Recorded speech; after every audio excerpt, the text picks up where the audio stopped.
Donc je vous présente Stéphane, mon partenaire audio, parce que moi je suis opticien. On s'est connus il y a 5 ans, c'est-à-dire 1 an avant mon arrivée. Et on a décidé en commun de partir dans ce projet, moi en tant que successeur de l'opticien. Et Stéphane faisait déjà partie, entre guillemets, des murs, puisqu'il louait une partie du local à Bernard. Et on a décidé de rafraîchir ensemble avec l'aide de ton architecte, d'ailleurs. Et donc tout est parti de là, en fait. Donc sans Stéphane, j'aurais sûrement pas pris le magasin. Eh bien, je vous présente Pierre, fin successeur de Bernard Melot, effectivement, avec qui on était déjà associés depuis 2009 à Maran. Une nouvelle aventure a commencé avec Pierre il y a 4 ans et je suis bien content de l'avoir rencontré puisqu'avec Pierre on a la même façon de penser. Pierre est opticien évidemment, il a créé une équipe de 4 opticiens en tout. Tout se passe agréablement bien.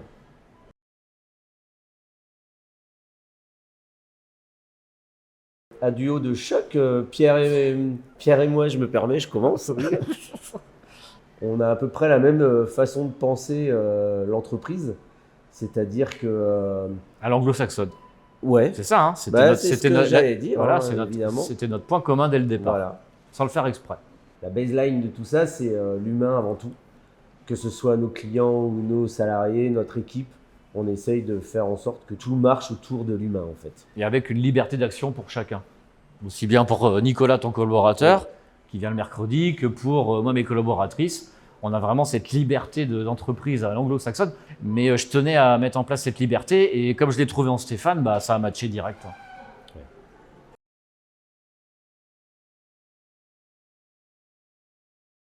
Ah oui, oui. C'est sûr. Bah, surtout qu'on profite, on profite de nos formations respectives dans nos milieux professionnels. On partage, donc parfois il me donne des astuces qui me permettent de me faire évoluer, parce que même si le produit n'est pas le même, la lunette d'un côté et l'appareil audio de l'autre, la réussite de l'entreprise, elle est commune. Donc pour les techniques de vente, techniques de management, ben on apprend énormément tous les deux et on progresse en parallèle. Et ça n'a pas de prix. Hein. Ouais. L'union fait la force au service du client. Et c'est même plus qu'un duo, hein, parce qu'il a parlé de Nicolas, mais il parlait de Fanny, Mado, Lisa, c'est une équipe entière.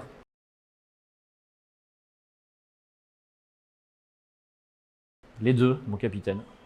Entendre. Voir, parce que des fois, vaut mieux entendre moins de bêtises. Non, les deux ensemble. Ouais. Les deux ensemble. Et d'ailleurs, on le voit en clientèle. On a mis en place justement dans le magasin un coin d'attente en commun. Dernièrement, en plus avec une machine à café qui fait un petit lieu de convivialité pour le client. Et ce coin d'attente permet aux gens, pour ceux qui viennent aux oreilles, d'avoir un œil sur les lunettes et vice-versa, pour ceux qui viennent aux lunettes, d'avoir un œil ou une oreille du côté audio. Donc forcément, comme dit Stéphane, c'est gagnant-gagnant. C'est ça. On reste dans nos domaines respectifs. Et entendre et voir, quoi. Voilà, c'est ça. On ne peut pas se battre là-dessus. C'est ça. Ouais.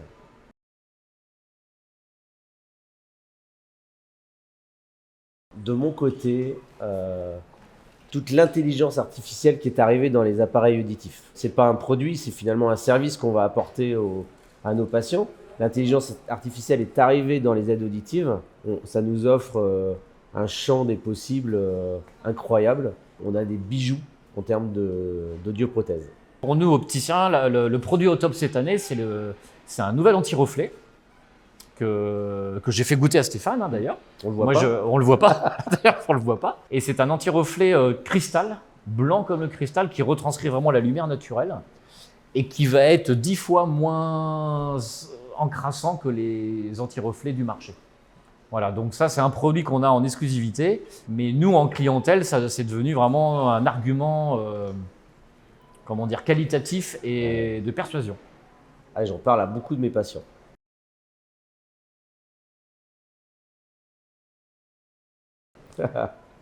Oui. Qu'est-ce qu'on a? Oui. L'école du rire. On fait rarement la gueule chez les opticiens des Marais. Hein.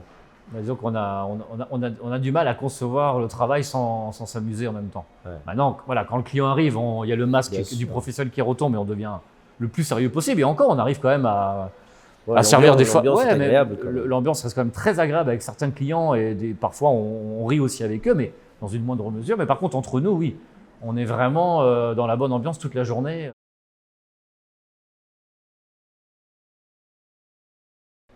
Resto. Resto. S'il y a l'apéro avec, moi je prends le plateau télé aussi. Hein.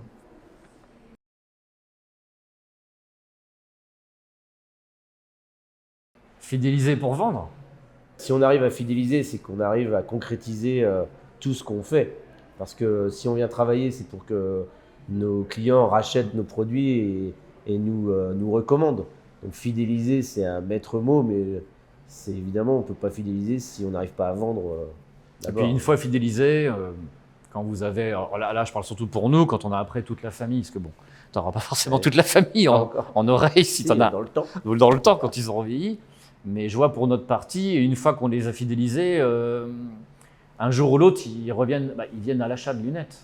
Surtout s'ils se sentent en confiance et pas du tout forcés, ce qui est le cas avec nous. Et c'est une belle récompense d'avoir un client fidèle. Surtout aujourd'hui, dans le contexte commercial.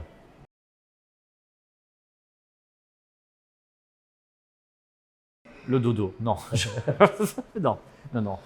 Après le boulot, la famille, le sport, n'est-ce pas ? Oui, bah oui. Oui, parce que dernièrement, oui. je On avait oublié ça. me suis battu pendant des mois, mais j'ai réussi à le convaincre. Donc c'est vrai. Ah oui. Voilà. Et aujourd'hui, tu me remercies. Parce que, Beaucoup. Voilà. Donc on a commencé par du squash. Ah, on peut l'informer Ensuite, du officiellement. padel. On peut vous dire que nous sommes sportifs. Voilà, une sorte de vue sportive. D'ailleurs, ça se voit. On fait du squash, du paddle. Du padel. Donc au-delà du travail, on fait du sport ensemble.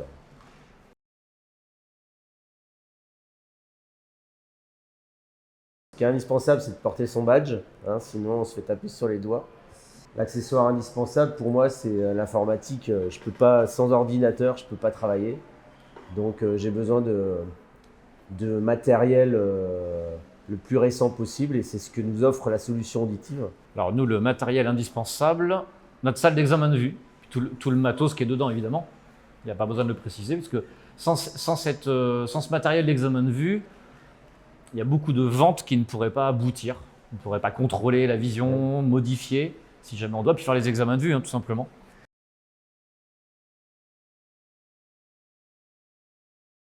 En fait, c'est un mythe. Le côté, évidemment, on aimerait bien la hiérarchie horizontale, mais on voit que ça ne marche pas. Il y a forcément à un moment donné des décisions à prendre.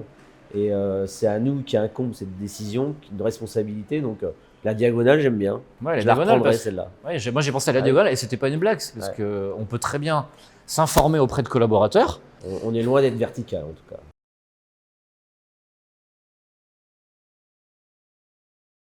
Alors de par son travail, Stéphane, vous avez l'avantage et la particularité de recevoir les gens sur rendez-vous, dans une cabine insonorisée. Donc forcément, elle doit être rangée parce que vous n'avez pas le choix. Alors que nous, on est plutôt dans un commerce où on peut ne pas avoir personne pendant 1 heure, 2 heures, et d'un seul coup avoir une vague humaine qui déferle pendant 2 heures d'affilée. Et même en étant les plus organisés du monde, il va y avoir un petit peu de bazar forcément. Les audioprothésistes ont cette chance de pouvoir être mieux organisés que nous. J'ai intérêt de l'être parce que on est étroitement lié avec notre centre de Étré. Ah oui, en plus, oui. Voilà, il y a Tiffaine qui gère à distance le centre de Maran. Donc évidemment, si je ne m'organise pas pour partager les informations, pour récupérer des éléments à Étré pour Maran et vice-versa, ça ne peut pas marcher. On n'est pas les mieux organisés de la bande, hein, on va dire. On va dire, ouais. Mais par contre, depuis que je bosse avec des audioprothésistes, moi, ça m'a permis de m'organiser. Je prends souvent exemple sur eux et je suis devenu beaucoup plus organisé.